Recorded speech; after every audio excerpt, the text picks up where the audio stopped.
Hey everybody, how you doing? You ever have one of those days where just nothing seems to go right? One step forward, two steps back, you can't say the right thing, everything you touch just breaks, fall apart.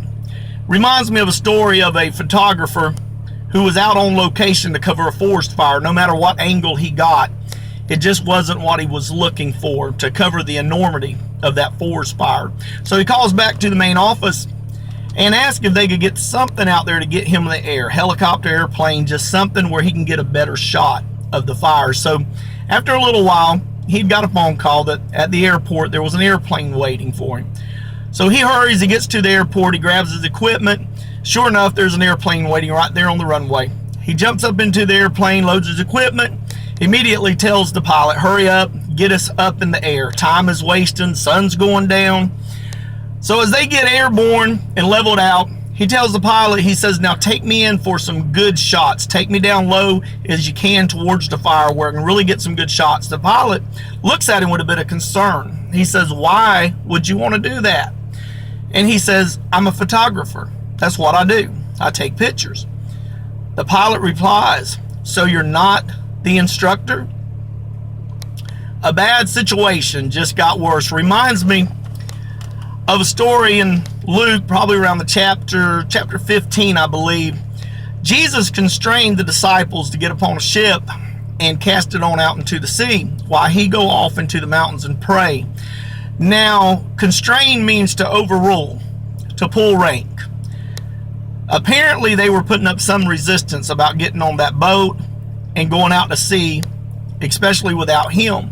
Most likely, it was because of their experience a few chapters earlier when a storm arose. However, they did his bidding. Jesus went off to pray.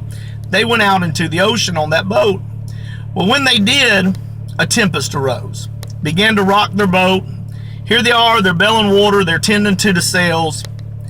And most likely this time, you know, they're thinking the last time we had Christ on board with us, this time we're by ourselves, we're probably going to die.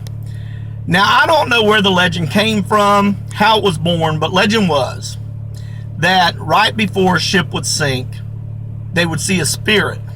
Now, who ever experienced that and was able to swim back to shore in that storm to tell the story, I don't know, but that was the legend. So here they are, they're bailing water, they're tending to the sails, they're trying to keep that boat afloat, when all of a sudden one or more of them men noticed something out in the water coming towards them. Because of the legend, they thought for sure it was a spirit. They became very scared, very afraid. A bad situation, church, had just gotten a lot worse. Nothing was going right. You know, they did what any group of great men of God would have did in that same situation.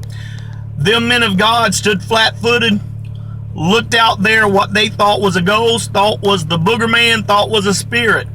Flat-footed, looked it in the eye, and began to scream like a bunch of sissies. Ain't that a lot of times us? When a situation gets bad, Lord, where are you? Lord, we're sinking. Lord, I'm going down. It was at this time that Christ said to be of good cheer. It is I. He had come walking on the water to see about them. You know, regardless of what your situation is today and what you're going up against, don't let it hinder your faith in God. If he's got to take an Amtrak 747 or if he's got to walk on water, he's going to come looking for you. He's going to be there.